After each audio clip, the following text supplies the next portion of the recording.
Bam. Here I am. It is, what is today? Thursday? 14th of April. How are you tonight? I don't want to speak too loudly. Some of the kids in the house might be sleeping. They don't have school tomorrow, so they're pretty excited about that. They need to go to bed early. Boy, today was rough. Let me tell you about my day. Well, first, let's ask, how's your day going? How are you doing? I didn't get to Twitter to tell you that I was coming on tonight at 9. I didn't get around to it. I'm sorry. I've had a really busy day. I've had a very odd day. And we'll just go over it a little bit to get started. Started up this morning, started the computer, and didn't have a picture for my live stream. So restarted the computer, did a whole bunch of stuff. Anyway, my live stream for my real estate brokerage starts at 9 a.m. every day, and by the time I got going, it was 9:25. So that wasn't great. And I'm trying to put together my day for you because I think it's kind of bizarre. I mean, it's 9 o'clock, and I basically have just recently had a chance to kind of relax, and even then, I'm not relaxed. I'm gonna have to work pretty late tonight. So then, when I got done with that, I started getting texts and phone calls about houses. So I worked through some of that, but I was having a terrible time with my mouse. It was lagging. And so I was convinced that it was someone else causing trouble in the house. It couldn't have been me. So anyway, I went and I ate lunch, and then I went to pick up a car, and then I was working on stuff, trying to get it together. And that's when I had to leave for a showing. But when I did get it together, I left for a showing at 3:30. I just basically had to move the USB port for the mouse. That's exactly what I did. Not very exciting, but in the meantime, somebody called me about listing a house, and they wanted to meet today, so I met with them at 6. So I had to get all the data ready for that. I don't know how that's going to go.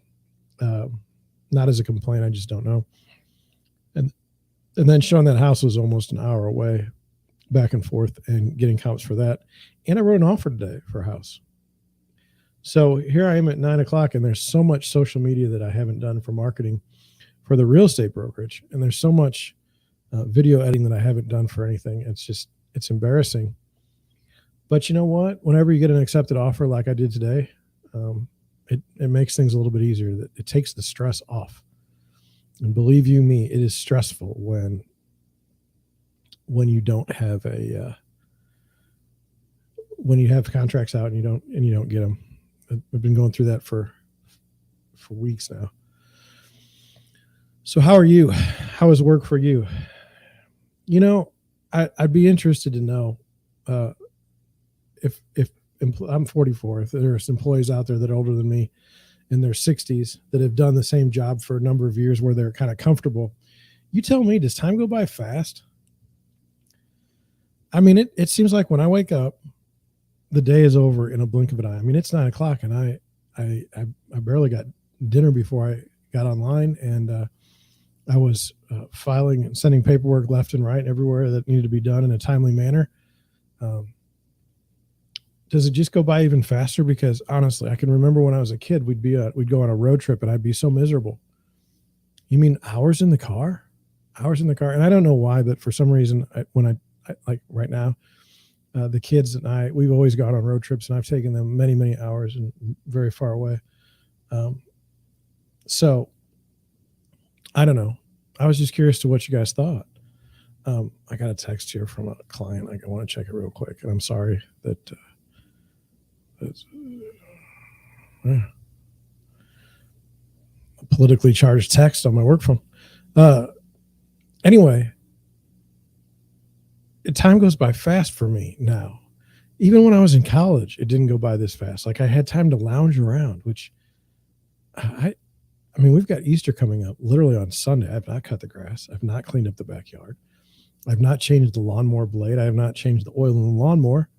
I don't even think I have oil to change in the lawnmower. I don't know that I can even do that. I might have to use last year's oil, which is a sin. But I have to have the lawn ready for Sunday. So, boy, that's going to be a mess. Anyway, Anyway, I'm happy with the viewership. Thank you all for watching. I'm surprised. You know, it's a fairly new channel. I think I've got it pulled up. I don't have that many videos. I don't have that many live streams. I have one, two. Well, I can just go down here. I only have 11 live streams, and I'm getting views, and I appreciate that. And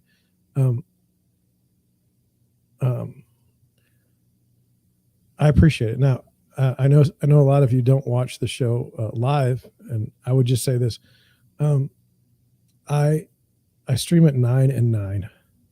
Okay, my real estate stream is in the morning, and my my employment live stream is now. And so, you know, look, you guys might have stuff to do. I get it. So please feel free. Watch whenever you want to. You're not obligated to come on the chat. It'd be nice. Like right now, I don't have the 5-minute chat window on. So you could basically chat without even being a subscriber, but that's just me being lazy and running out of time before the live stream. So I'm embarrassed by that. But anyway, I think the best way to get somewhere, okay, we're building a foundation here. I think the best way to keep going is to continue to build that foundation by talking about things in the employer space and working through them and just trying to make sense of them. Look, I'm 44 years old and I don't work in a mega corporation. I have my own business and I don't have any employees. I have a couple of other agents that are 1099s, but we don't have any office employees or anything like that. If anything needs to get done, I'm responsible for it. It's tough at times. But you know, it is what it is, right? You deal the hand you're dealt. So let's get into the first article. If there's anything, let me tease it a little bit because I need to get better at it myself.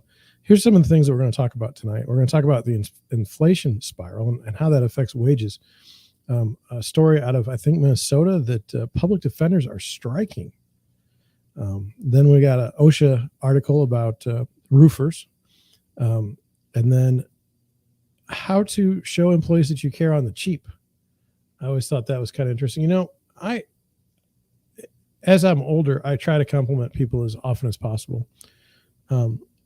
Not because, not out of a fake thing, but more out of just respect and appreciation. You know, people taking time out of their day to talk to you, people taking time out of their day to see how you're doing and that kind of stuff. I think that's to be celebrated. And then people going over going the extra mile to help you out when you need it. You know, I'll just, as one example, I had my lender on Sunday. One of my buyers was very uncomfortable with the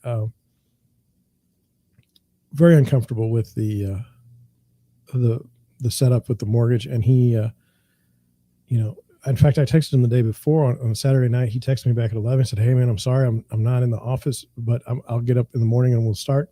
I worked with him for a couple hours on Sunday, and lenders typically don't work Sundays. I'll tell you that much. And then when we did get it done and we put a deal together, now we did get blown out of the water by over $50,000. Found that out today, but we were over asking by 25. So if that gives you any idea about how crazy home prices are.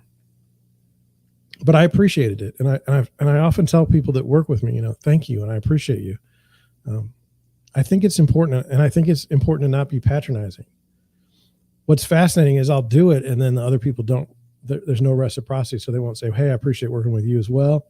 And I don't know if that means that I'm giving too much praise.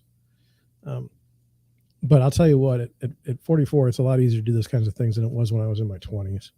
In my 20s, I was ready to just, win every fight, basically. So there's that one. And then there's an article that says sensitive leaders get better results. And there was an article that was going to be why do employees quit? But I think that one got booted. Let me see. Yeah. The why do employees quit? That one's got booted. I lost the link, and that's where I'm at on that one. Okay, so with that being said, let's get started. I was just checking the chat. Nobody's in chat, which is fine.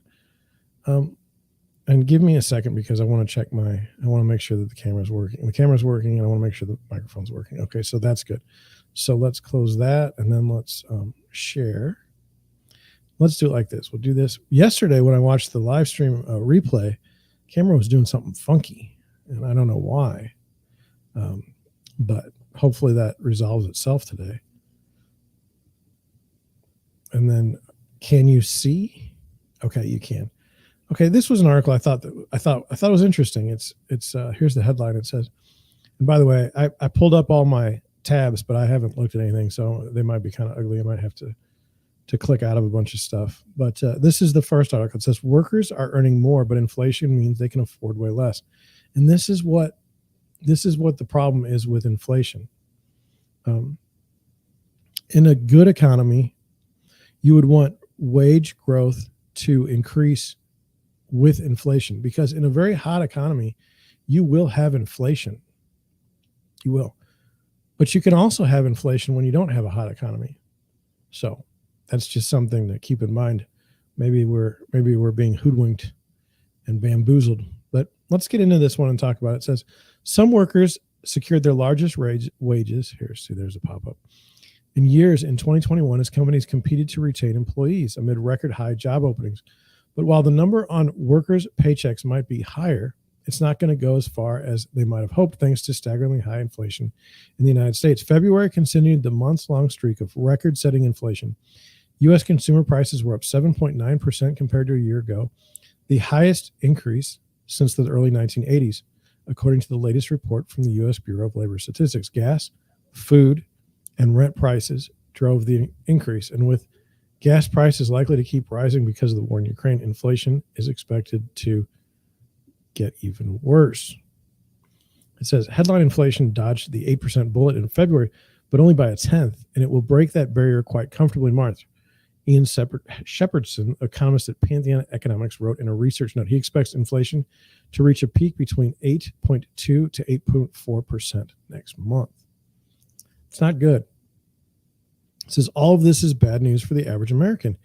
Even many of those who were able to move to a better paying job in the past year amid the so-called Great Resignation. The national average raise was 4.5% in 2021, the biggest hike in years, but nowhere near enough to keep pace with rising prices. In 2021, workers would have to receive at least a 6% pay hike to keep up with inflation in real terms.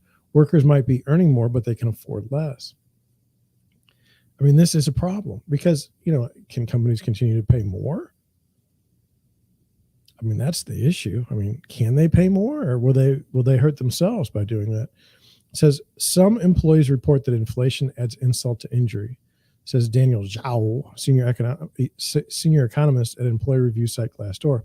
And some employees feel like they deserve larger raises than usual this year as they filled in for coworkers who resigned during the Great Resignation. That's very interesting. So they say, so some people are thinking, look, Mr. Employer, people resigned, and I didn't. I stayed. You should reward me for staying. It's very interesting. There was a time in my life, I don't exactly remember where it was, when it was, but there was a discussion of why should I pay you more for doing your job, was the logic. Like, why do you deserve extra for just doing your job? Very fascinating. And during the pandemic outbreak, I was fascinated by this idea that healthcare workers should be paid more. They're heroes. They're wonderful people. And I understand. I don't mind the idea that healthcare workers are important, but I thought it was interesting. If they're so important, if they're so wonderful, if they're such heroes, then why aren't we paying them more?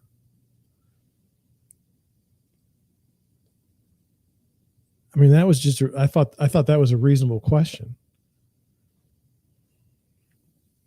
The affordability pressures are especially painful for lower income Americans, said Melissa Bearden, head of consumer intelligence at Capital One. 10% of those earning less than $25,000 a year received a non-performance based raise or bonus in the past 3 months, compared to 30% of those earning at least $100,000, according to a new analysis from the Capital One Insight Center. that surveyed a national representative sample of U.S. adults across income groups about their finances. Higher earners are 3 times as likely as lower earners to say that their wages have kept up with the cost of living. So let's just go over these statistics. It says 10% of those earning less than $25,000 per year received a non-performance-based pay raise or bonus in the last 3 months, compared with 30% of those earning at least $100,000. And this does not surprise me. This does not surprise me in my own industry as a real estate agent. I am working with people that have a lot of cash, and they're getting it from their jobs. And these are not executives. These are what I would call the laptop class, people that just literally sit on their laptops all day.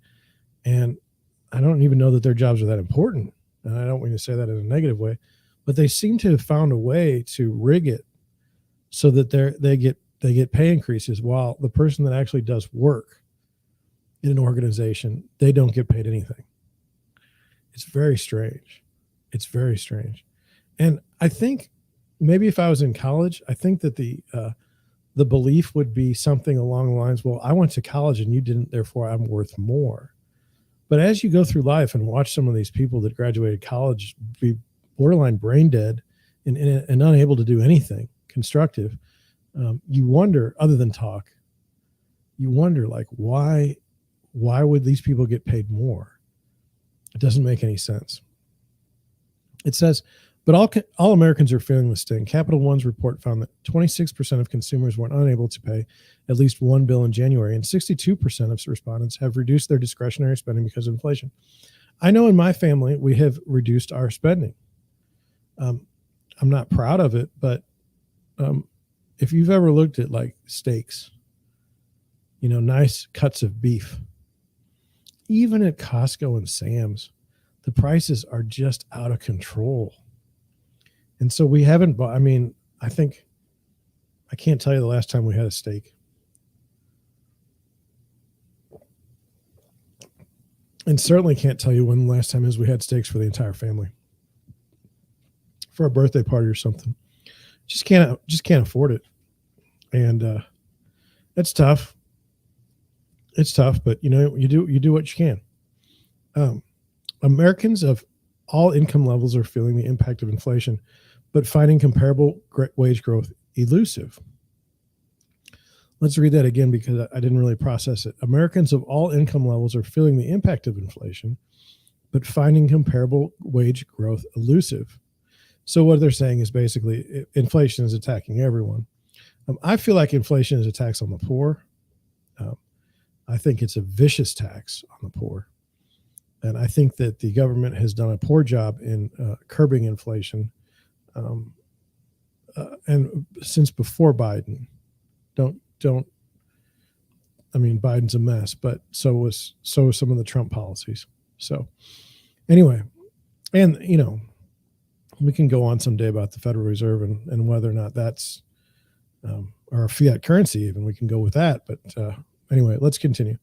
It says, that said, high inflation gives employees ammunition to ask for bigger raises this year or ask for more in the salary negotiation process. A December report from the conference board predicts businesses will increase pay by almost 4% in 2022. And if inflation does slow down in the coming months, as Shepherdson and other economists anticipate, then workers could finally see real wage gains and an increase in purchasing power. Now, do you believe that? They're saying that employees will ask for a bigger raise this year, or they will ask for more in a negotiation process. And then at the same time, inflation will slow down in the coming months, and workers would finally see real wage gains and an increase in purchasing power. I don't see that scenario. I don't see that scenario as being likely. But again, I'm not an expert, quote unquote. If a raise in an employee's current job isn't in the cards, Zhao says the best approach is to switch companies, particularly in such a hot market. Having outside options in hand can also help employees negotiate with their current employers by giving them better information about their market pay and more leverage. Employers will be wise to listen to their employees and meet their salary needs in order to retain talent. I mean, okay. My main point in bringing that article to you tonight was that I do think that inflation is eating away at uh, wages and eating away at the wages of the people that can't afford to have those wages be eaten.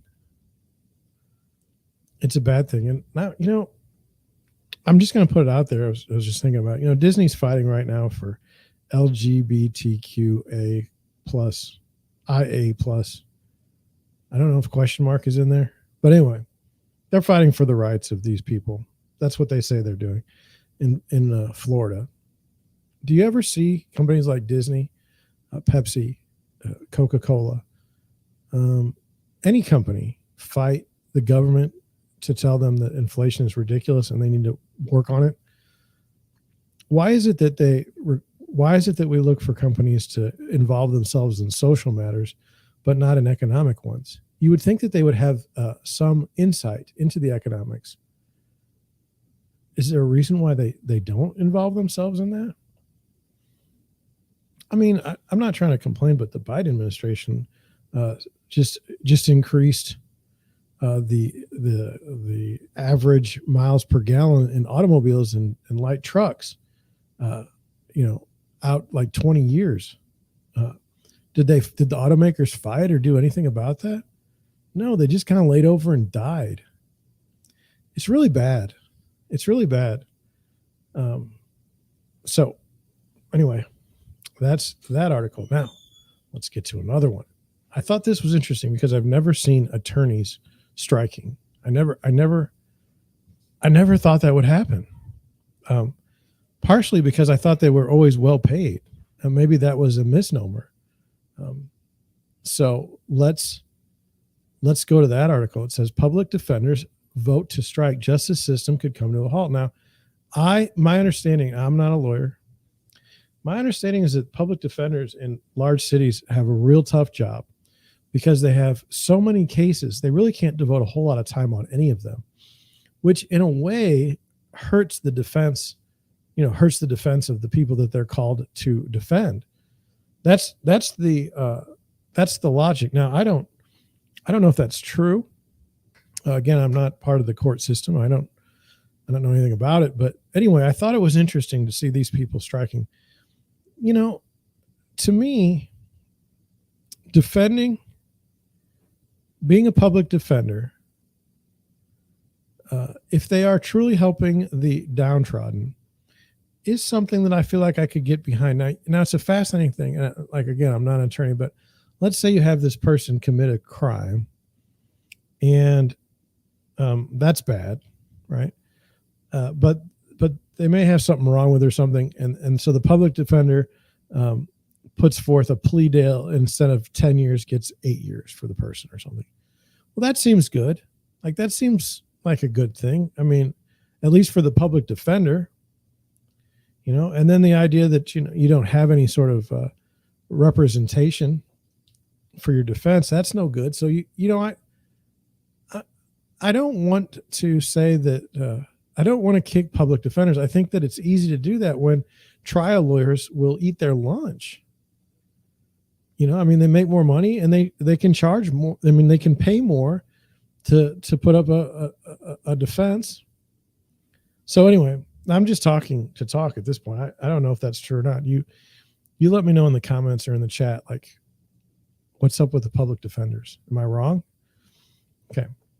It says Minnesota public defenders and their support staff voted overwhelmingly to reject the state's final offer on a 2-year contract on Thursday and authorize a strike, paving the way for hundreds of attorneys and staff to walk off the job for the first time in state history. This is the first time this has ever happened.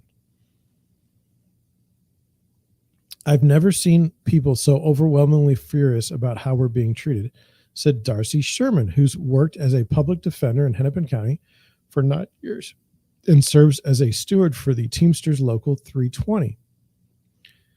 The union filed now, did you know that could these actually be union lawyers?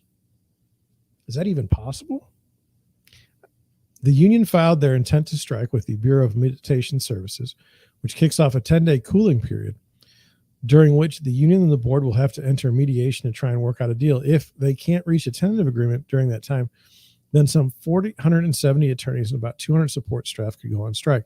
At the crux of their demand is the chronically low pay and high caseloads that have led to high turnover and inadequate representation for people who can't afford a lawyer. Now, this has been my understanding, and let me just venture forth. We spend a lot of money in local governments on stupid things. Okay, you would think that the mark of a good society and a good governance is the ability to field a good defense for those who can't afford it. Wouldn't you? I think that's the case. But anyway, the roughly 100 public defenders in Hennepin County currently have 12,000 open cases, or an average of 120 per attorney. Sherman is juggling 90 cases, including 60 felony cases, 2 of which are for murder. She says everyone in her office who can work on a murder case has at least 2. Now, I don't understand that. How can you be an attorney and not be able to work on a murder case? But how would you do 120? Like myself, I'm representing probably 10 buyers and sellers at this moment, and I'm being pulled all over the earth.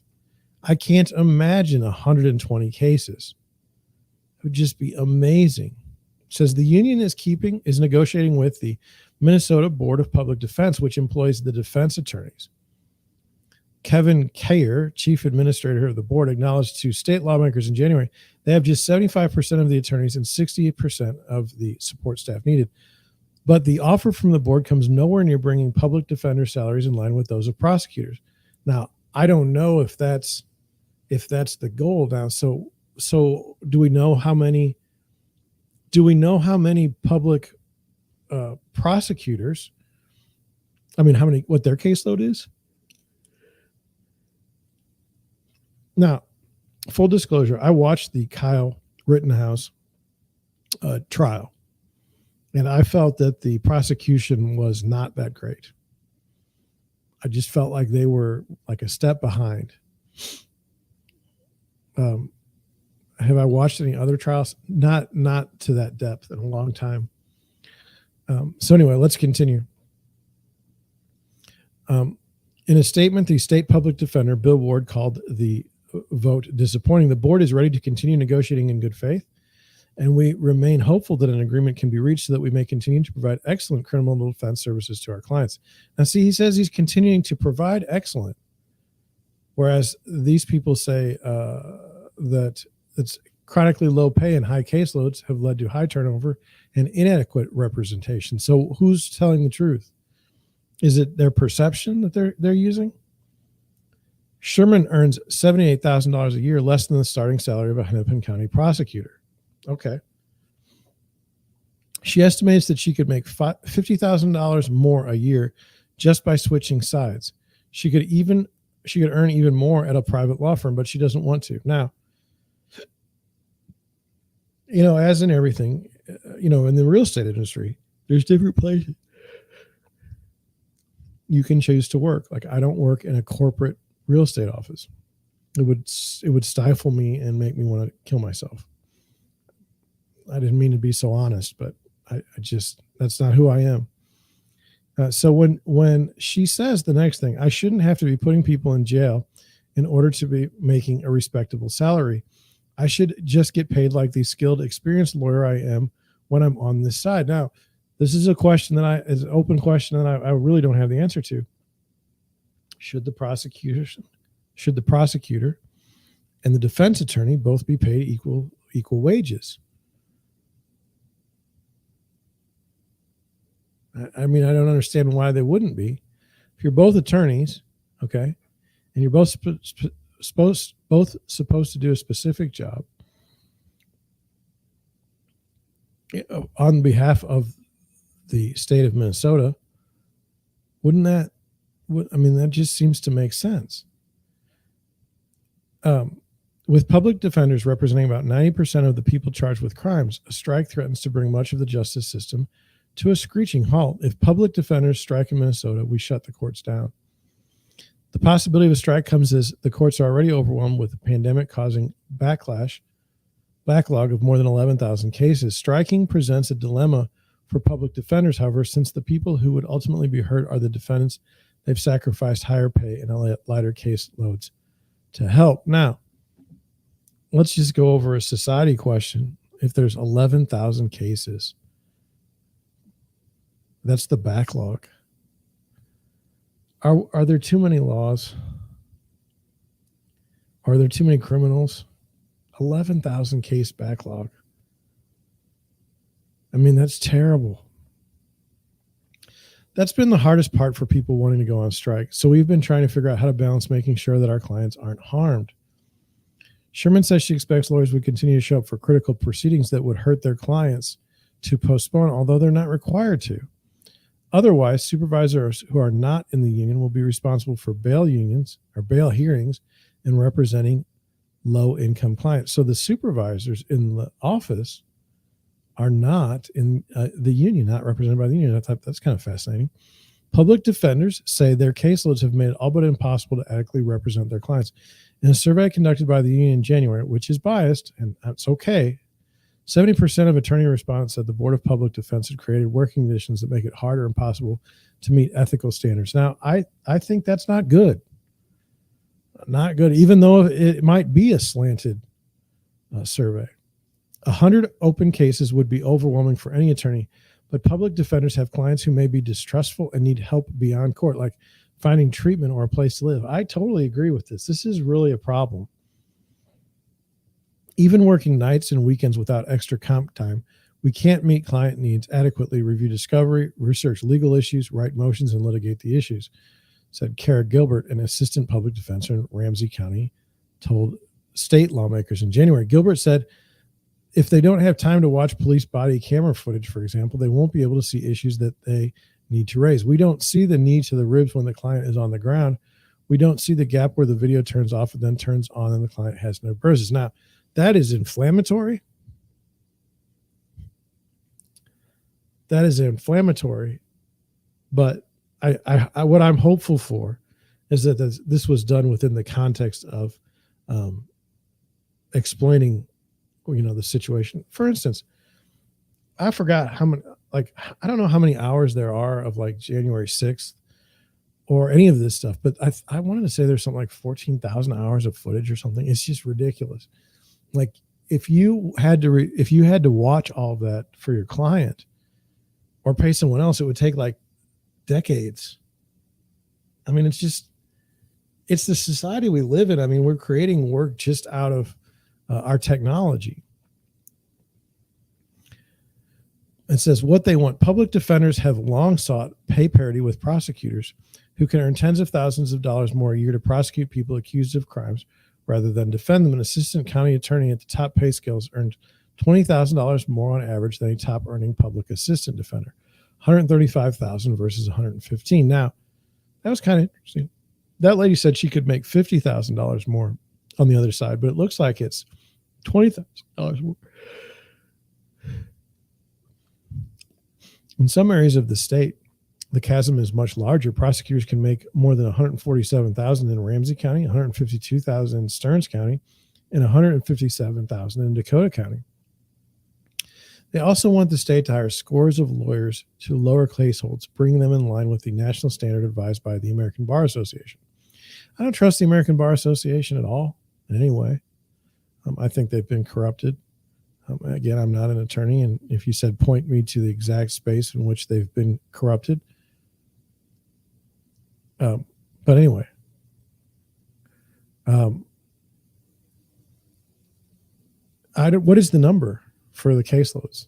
I'd be interested to know that. It says the union and the board began negotiations in June when their last contract expired. In February, the board offered its last, best, and final offer. That included up to 2% cost of living increases in each of the next 2 years, in addition to step increases on the pay scale, leading to about $1,500 to $2,500 in raises each year for most attorneys.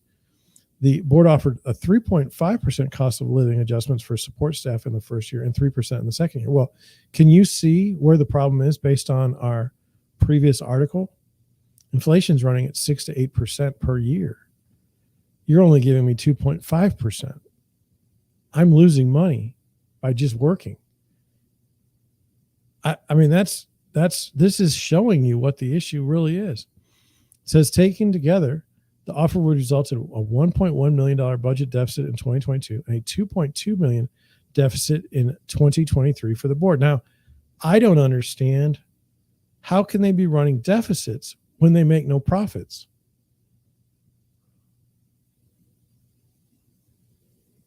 I mean, I'm just reading the article now. Maybe I've made a mistake in my analysis.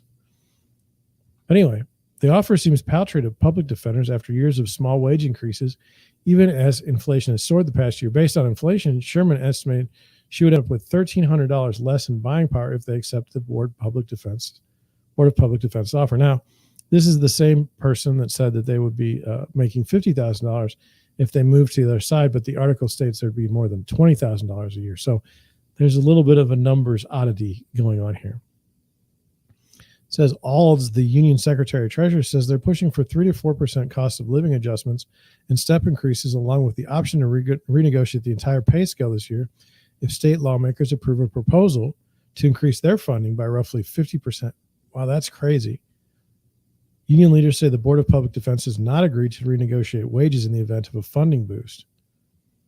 They're also pushing to cap the hours for part-time public defenders who work on average of 500 unpaid hours a year, according to the union. Now, look, I don't believe they should work 500 unpaid hours a year. I don't think anyone in America should work any unpaid hours. Let me give you an example. When I was 18 years old, I worked at Subway. We would close at, I believe, 10. You were to have all the boards and everything done. But if somebody came in at 9:50, you still had to serve them. They wouldn't even be out of the store until past 10. And now you got to do the closing. And closing took time, at least a half hour. You weren't paid for that. I found that to be wrong then. I find it to be wrong now. You should pay people. That's it. These folks are subsidizing the public defender system because they have full-time caseloads. Okay, the low wages have contributed to a constant churn in public defenders' offices across the state. On average, a public defender quits about every 4 years, according to the Board of Public Defense. And finding people to fill those jobs has proven difficult, especially in rural areas. In the last 3 months of 2021, for example, there were only 2 applicants for full-time public defender positions in Itasca County, and one of the applicants had just recently been fired. Other places received no applications at all. I mean, think about it. You're in a rural area, and why would you be an attorney there? And then if you were, wouldn't you want to try and make more money than the public defender? I'm just saying, I mean, lawyers and public defenders know more about this than I do, and prosecutors. I would look at being a public defender as a stepping stone to a better position elsewhere. I would get experience in the courtroom. I would look for holes in the defense, and I would look for how the prosecution works so that I could go and work somewhere else. I'm just telling you what I would do. The potential for a strike comes amid a surge in labor activism across the country, and we've talked about it. In Minneapolis, teachers and support staff are striking for the first time in more than 50 years. St. Paul teachers voted to strike before ultimately reaching a deal, as did thousands of social service and clerical workers in Hennepin County. I did not cover the particular teacher strike because I didn't understand it. And also, the time was dated. I'm a little bit behind on my articles. And so by the time I was reading it, it could have been solved. And I didn't want to fan the flames if that was the case. It says public defenders see this moment as a fleeting opportunity to win a large wage increase in their next 2-year contract. The state is flush with a projected $9.3 billion surplus. Courts feel intense pressure to resolve a massive case backlog from COVID-19. And for now, a Democrat still lives in the governor's mansion. The last Republican governor, Tim Pawlenty, cut funding for public defenders to help close the state deficit. Well, that wasn't very nice. In the Pawlenty years, there were layoffs. There were hiring freezes. It was very, very awful. Times are different now, but significant pay increases for lawyers to defend people accused of crimes seems to be unlikely a priority for a Republican governor. The current field of GOP candidates are all running on tough on crime agendas. But even with Democrats in charge, union leaders complain that the Board of Public Defense has failed to advocate for them. Ultimately, the leadership at the Board of Public Defense has never requested the legislature fully fund their operation. There are upwards of 150 lawyers short of being fully staffed, and the leader of the Board of Public Defense has never pursued parity with prosecutors. This year, the public defender's cause was taken up by Rep. Jimmy Baker Finn, D of Roseville, who's worked as a prosecutor. I would say a Democrat is what I'm guessing.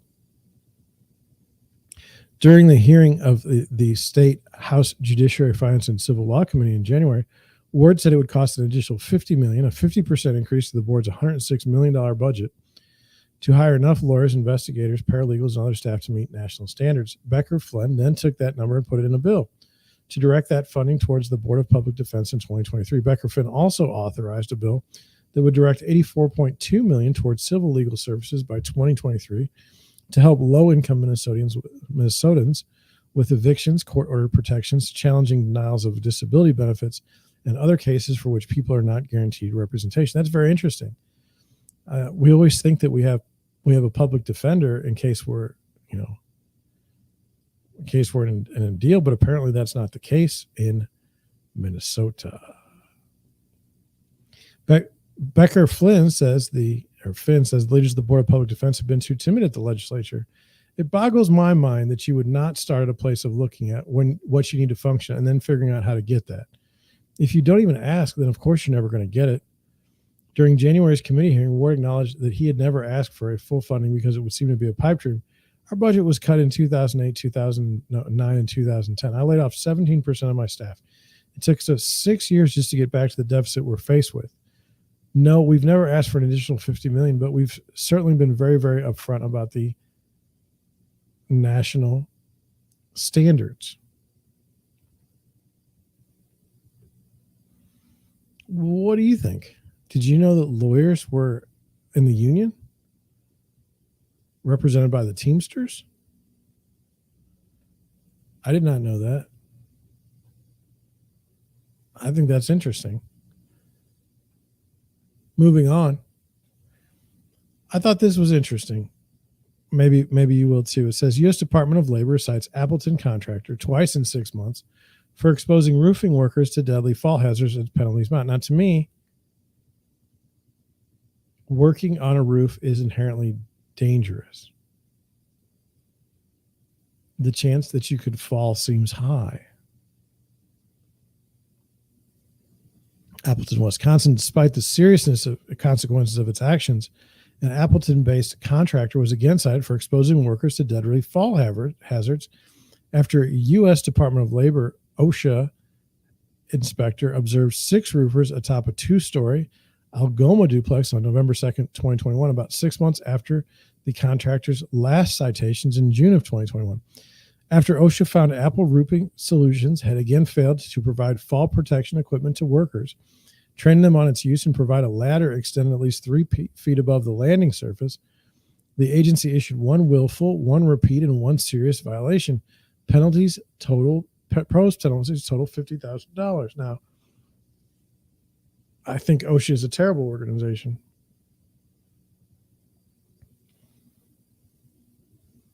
I don't like the idea that you have these government entities fining organizations for things. I would say quasi-governmental agencies.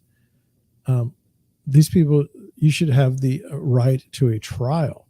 These organizations, these companies who are fined by OSHA. In June of 2021, OSHA cited the company for the same hazards identified during inspection at a MENA job site and proposed $21,140 in penalties. The pair of recent inspections continues the company's history of failing to protect its roofing workers. In 2017 and 2018, OSHA cited the company for similar hazards at other job sites. The company has neither paid OSHA penalties assessed in June of 2021 nor complied with requirements to provide abatement information.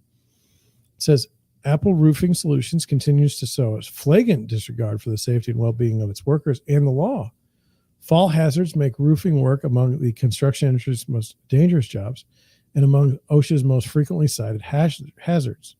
While this company seems willing to ignore the dangers of falls and the potential for serious injuries, debilitation, or worse, OSHA will hold Apple Roofing Solutions and other employers like them accountable for failing to meet the legal requirements to provide safe working conditions.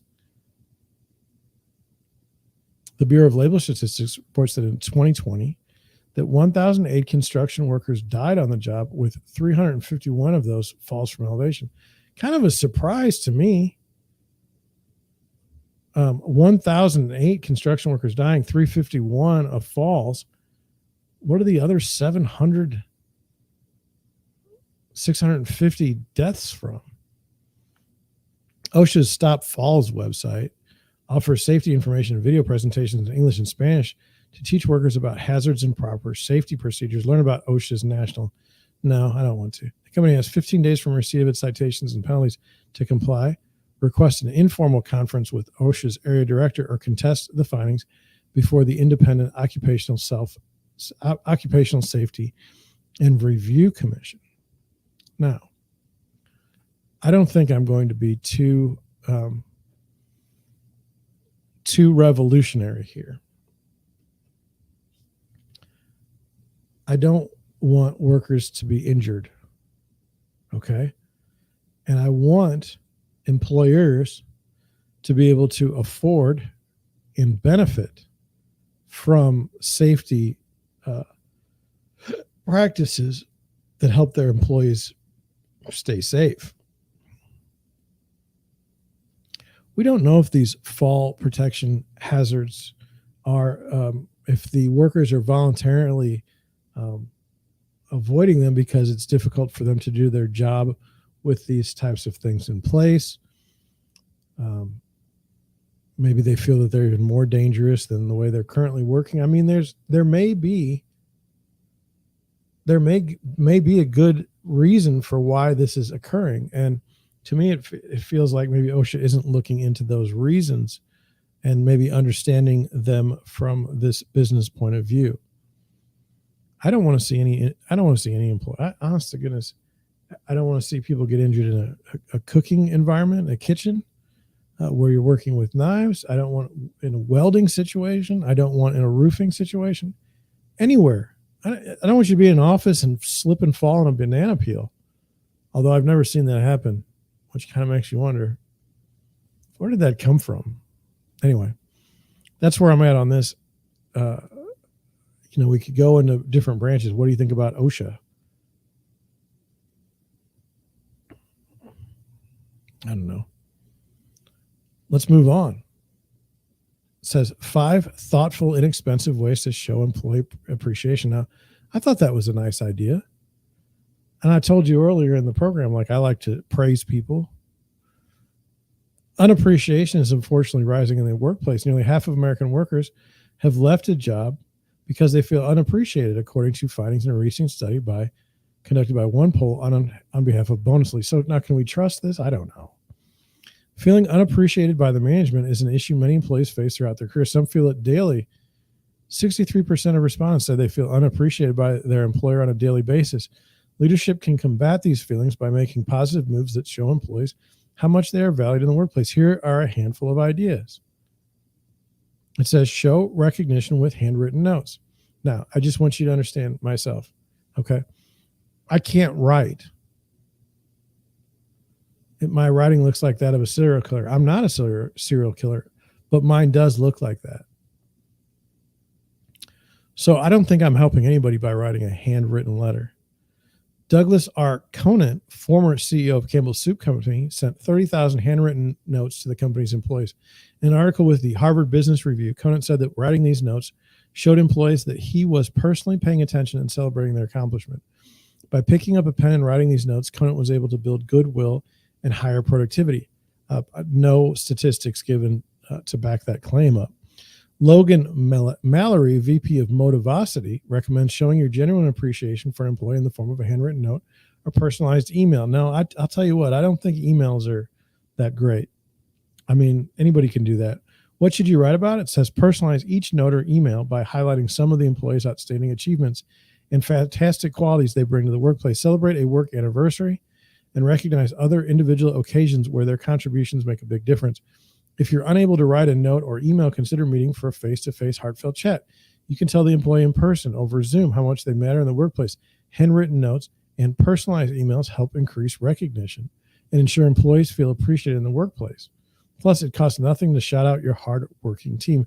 Good old-fashioned recognition goes a lot further than you might think. Employees are happiest when they feel appreciated at work, and recognition is free, so be generous with your praise. Now, let me throw a wrench into the works, a branch into the spokes. If you have a decade's worth of handwritten letters that you've sent to an employee saying that they're the best employee ever and that you're really thankful for them to be aboard, when you fire that person because perhaps your revenues are down, or perhaps you don't want to pay retirement or something, what are you going to do? I mean, you literally, the person is going to say, wait a minute, you thought I was a wonderful employee and now you're firing me? Like, that's not cool. I mean, am I wrong? Let me check the chat. I'm sorry, it was in a different spot. No one's in the chat, so I guess I'm wrong. It says the next idea is encourage peers to uplift employee. Now, I don't know what this means exactly, so let me just figure this out. It says beyond a handwritten note or personalized emails, leaders may further recognition efforts by publicly applauding employees, encouraging other team members to share motivational sentiments. I get a little nervous about this stuff because, I know Walmart, they all have their little meeting in the morning, and it's like, oh, Walmart. Don't do stuff that's patronizing. That irritates me. That doesn't make me feel better. It says peer recognition plays an increasingly important role in employee retention. Nearly 2/3 of respondents said that they would stay at a job even with an unappreciative manager as long as their coworkers and peers recognize their work. Elizabeth Duncan, VP of Human Resources at eVive, recommends creating a Hall of Fame internal to the company and its employees. Create a champions board or virtual kudos section of the website, recognizing employees who made an extraordinary contribution to the organization or experienced team or client success. Allow employees to share an encouraging message to fellow team members. Leaders can take a champions board to the next level by creating a special in-house awards. One-of-a-kind departmental awards are recognitions like the Solution Queen. Do you want to be a dude and be named a Solutions Queen? Gold Medal Manager and the Learning Lion are all great ideas. I don't think they are. I think they're stupid. Now, let's talk about employees at Deerwood Realty. What do they receive? Do they get a Learning Lion Award? Do we have a board where people can say, like, hey, this is the best worker ever? Well, no, we don't. Why? Well, it's just Jan and I, and Jan's a 1099. I hope that's not something I shouldn't have shared, but she works as a real estate agent, and so that's what she does. She gets paid when she sells a house or helps buy a house.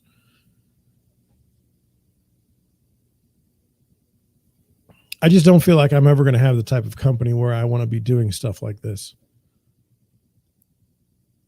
I don't want a Solution Queen. Gold Medal Manager. I just don't. Invest in subscription boxes. Okay. I don't know what that means. I'm trying to go through this stuff. I was worried I might be getting a bunch of chats and then I was missing them, but so far nothing. So we'll continue. From cooking to crafting, there are hundreds of gift boxes that cater to a wide variety of hobbies and interests. Duncan recommends employers offer employees a menu of quarterly subscription boxes to choose from and let them subscribe to the gift box of their choice. The average cost of a quarterly box is $50 per employee. Not a bad investment for a hassle-free, happiness-boosting way to say thank you. I haven't heard anything about this subscription box. And, I'm sitting here thinking about Amazon and the warehouse workers trying to unionize. If they would have only gotten a subscription box, would that have solved the problem? I don't know. What do you think? Put it in the chat. Offer support in tough times. This one's dicey. Valentin Hinov, CEO of ThankBox, said one way to show employee appreciation is to consider moments when the chips are down. If a member is going through a difficult circumstance, get the whole company behind them to offer support. Hinov recommends creating a personalized group card from the rest of the team just for this team member. This will strengthen the whole team and bring them together. I've been in offices where somebody gets sick or something, we send them a group card. I don't know. My writing's not very good. I know it means a lot to people, especially like if you have some, like say you hate one of your coworkers and they were still nice enough to put something on the card. Okay. Think outside the box. The rules for what it means to support employees may be rewritten to reflect the changing economic times. Rachel Blank, I'm just messing with the microphone, CEO of Alara, recently implemented a work benefit where the company gives every employee a new iPhone and pays for their cell phone bill. Since the benefit has been implemented, it has been a major hit with employees in helping manage their personal expenses. Taking a major expense off of your employees' plates does not go unnoticed, said Blank, who says employee benefits should stop at paid vacation, health insurance, and a 401k. How much does it cost a business when employees leave their jobs? Studies from the Society for Human Resources Management show that on average it costs the company 6 to 9 months of an employee's salary to replace the employee. As recruiting talent gets more competitive, it's essential to come up with the out-of-the-box ideas to show employee appreciation. Now, I'll be honest with you, I hadn't heard of some of these things, and so I feel like I've learned something.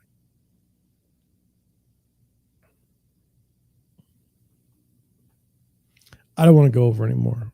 I'm running out of energy. I had a whole bunch of things I wanted to do before I went to bed tonight. Now I just want to go to bed. I'm exhausted.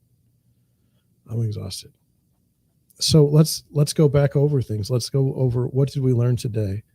Here I can do this. Look at that. Well,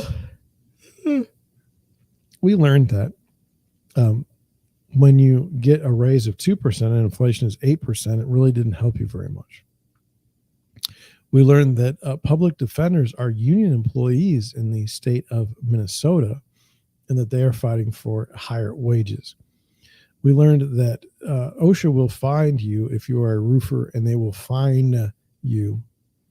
We learned that thoughtful and expensive ways to show employee appreciation should help keep employees, retain employees, so that you don't have to spend 6 to 9 months training a new employee and getting them up to speed. With that, I think I'm going to head out. I want to say thank you for watching. If you get a chance, I have watched many a YouTube video person say, hey, look, you don't ask for a subscription at the beginning of the broadcast because they don't know who you are. And they're like, why are you asking me this? I don't know who you are or what you're about. Now, look, you've watched for an hour now. This is our nature of employment. I feel like we can take this to just amazing levels if you will come with me. And for that, I need a subscription. Would you please subscribe to the channel? Watch the videos. Do you have to share? I don't know. It says it helps with the algorithm. I don't know that sharing a live stream about employment issues and employees is something that you would want to do with your friends. But if it is, hey, would you please do it for me? But most importantly, like let's just look at this channel as something we can do together. Number one, we need to have subscribers. Number two, we need to have people watching the videos. And number three, we need people interacting with the videos and interacting with the chat. If you can do one of those three things, I would really appreciate it. I want to keep this going. I think that we can interview people. I think we can have super chats. I think we can really have a good time with this. And I think that we can, in some ways, look, if you're down about your job, say your job's not going well, why don't you hop on over to find out what's going terribly for these employees? Why don't we look for ways to help calm our stress from going to work? Why don't we look for ways to tell that boss that they're an idiot but not get fired? I mean, I know it sounds stupid, but can we work in harmony? can the goals of the organization and the goals of the employees come together at one and make an organization that much stronger? I don't know. But if you can, please subscribe. If you can, please watch. And with that, I'm going to head out. Thank you for watching. I'll be on the real estate live stream tomorrow at 9 a.m. And it's been fun. But until maybe tomorrow night, it's Friday night. I don't know what I'm doing. I will try to put it on Twitter beforehand, but I don't know if I run out of time or run out of time. Thanks again for watching. I appreciate it. Have a great night.